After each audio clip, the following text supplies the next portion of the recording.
Rojava sürecinin tıkandığı, Rojava sürecinden dolayı görüşmelerin tıkandığına dair söylemle eğer yola çıkarsak, dün ABD Temsilciler Dış İlişkiler Komisyonu'nun bir toplantısı oldu ve bunun üzerine yanlış söylemde bulunmayayım diye açıklamış oldukları birkaç madde var. Onları okuyayım isterseniz, onun üzerinden yola çıkarsak çok daha aydınlatıcı olacak. Suriye bir yol ayrımında ABD sonrası politikaların karşılaştıkları zorluklardan bahsediyorlar. Kongre Tom Barak'la Trump'ın aldığı kararlardan endişeli olmalı ki bu toplantıları alıyor. Suriye'de beklenen bir yerde değiliz. Şar'a beklenen bir gelişme kaydetmiyor. Yeterli bir yaklaşım sergilemiyor. Dinlere ve etnik kimliklere, Dürzilere, Alevilere, Kürtlere karşı artan şiddet ve en son 7.000 IŞİD'linin Irak'a gönderilmesi, SDG'ye yönelik saldırıların kabul edilemez olması, Jolani'ye zaman tanıdıklarını reformlar için, fakat bu tam bir destek değil. Biz Jolani'ye boş bir çek vermedik, hala güvenlik tam sağlanmış değil.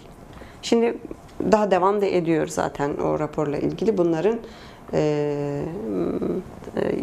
geçirilmesi, bir çeşit yasallaştırılması, haklar kültürel anlamında ve hala Kobani kuşatma altında.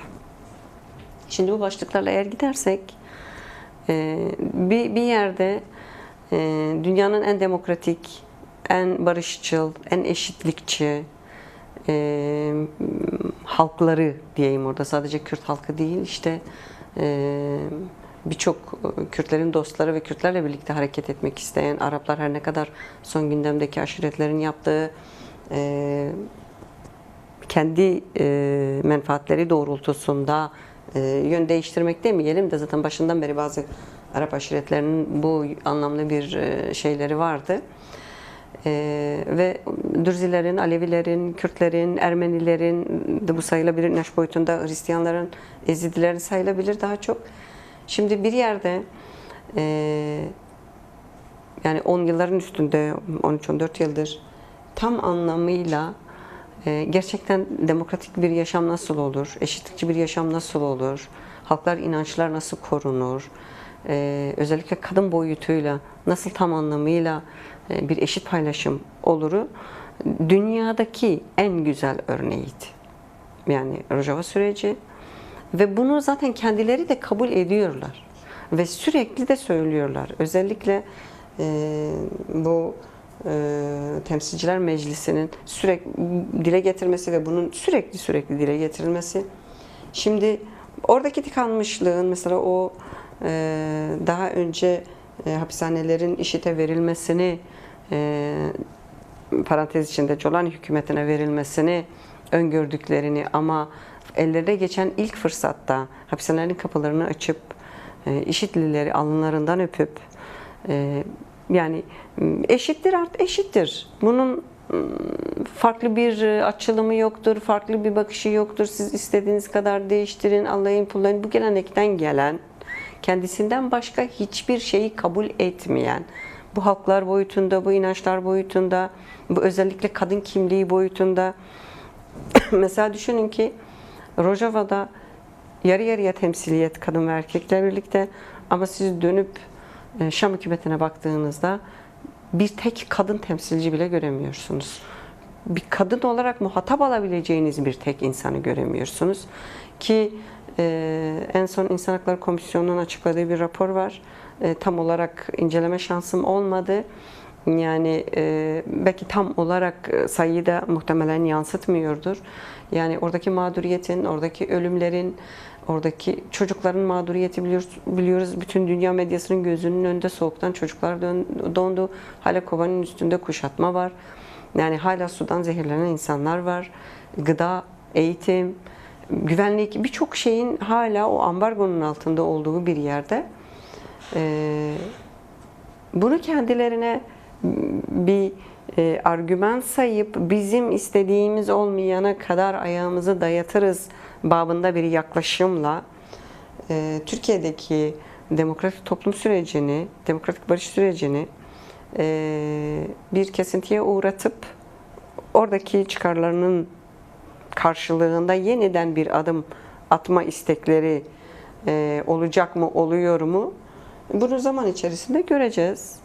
Fakat DEM Parti olarak ki bütün arkadaşlarımızın dönem dönem ki bugün Ayşegül Doğan'da açıklaması vardı. Sayın Tülay Hamitoğulları'nın da dün vardı.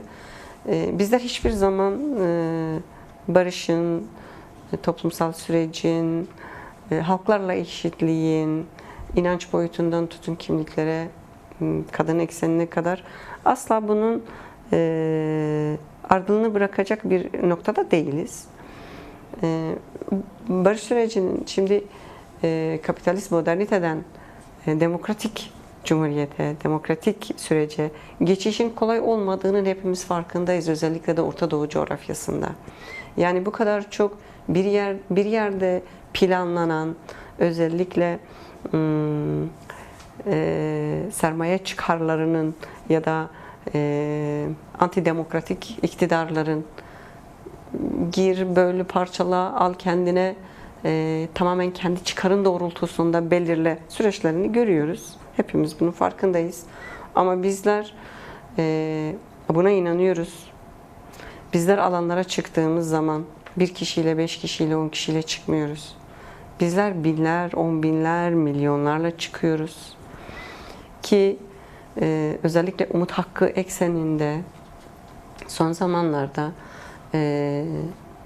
büyük yürüyüşler düzenlenecekti Diyarbakır ekseninde, fakat bu bölgenin coğrafi koşullarının el vermeyişinden, bereketi bol olsun, kar yağışının çok yağışından her ne kadar zorlukları Kürdistan'da çok fazla çekilse de yollar kapanıp aylarca günlerce ulaşılamasa da ertelendiği fakat bunun önümüzdeki 15 Şubat sürecinin yeniden birkaç gün kalması vesilesiyle, yani bir kere bunu görmeliler. Yani iktidar da bunu görmeli ki dünya da bunu görüyor zaten.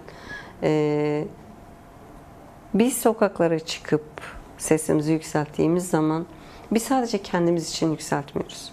Biz ezilen, biz yok sayılan, biz görülmeyen, biz bütün halkların yanında hepsinin hakkını koruyarak çıkıyoruz.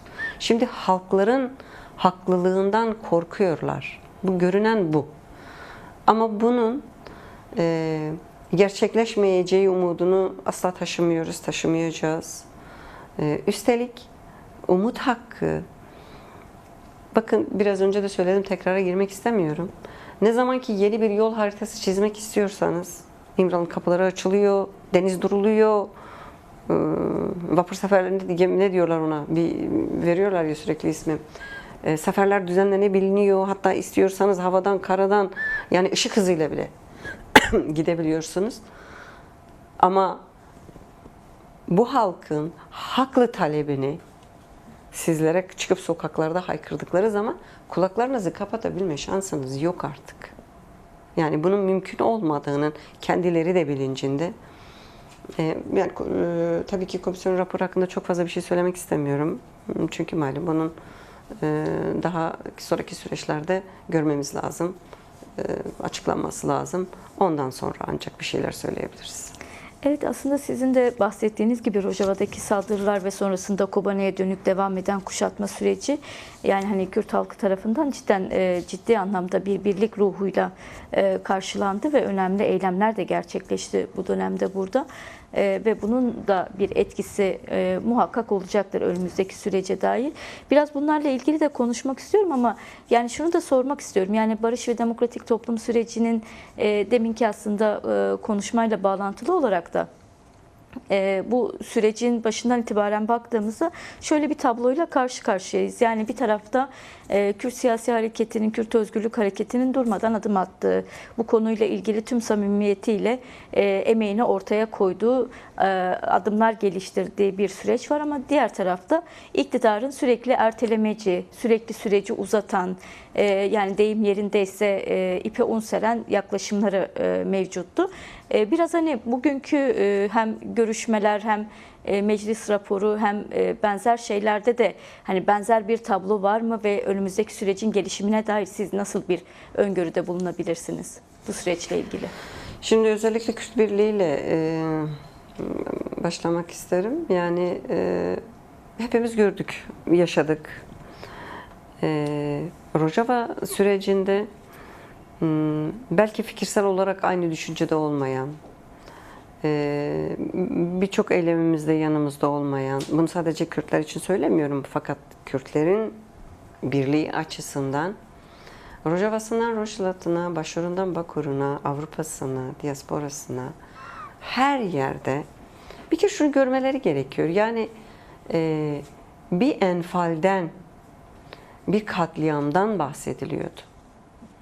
Tamamen bir halka karşı yapılan bir soykırımdan bahsediliyordu. Yani bunu duyarsız kalabilmeleri, sesleri çıkartmamaları ki gördük. Dünyanın her yerini özellikle kadının saçının örüğünden hareketle yani çok acı bir olaydır tabii ki ama bu Kürt Kadın Hareketi içerisinde Kürt Kadın Hareketi'nin şiarı oldu. Ve bunu çoluğundan çocuğuna sokaklara dökülüp seslerini çıkarıp günlerce bu iklimde, bu soğuğa rağmen ki Kanada'daki görüntüleri gördük. Yani o fırtınada insanlar yürüdüler. Seslerini çıkartıp tepkilerini ortaya koydular. Ve bu belki Kürtler arasında bu bizim için üzücü bir şeydir bugüne kadar oluşmaması. İlk defa tek sesle yani yeke yeke Kürt geli Kürdi yeke. Bu çok anlamlı bir şey. Bu yani bunu görmezden gelmek, görmemelerini, duymamalarını mümkünatı yoktur yani. Bunun karşısında suskun kalmak ancak mevcut iktidarların yapabileceği bir şeydir yani.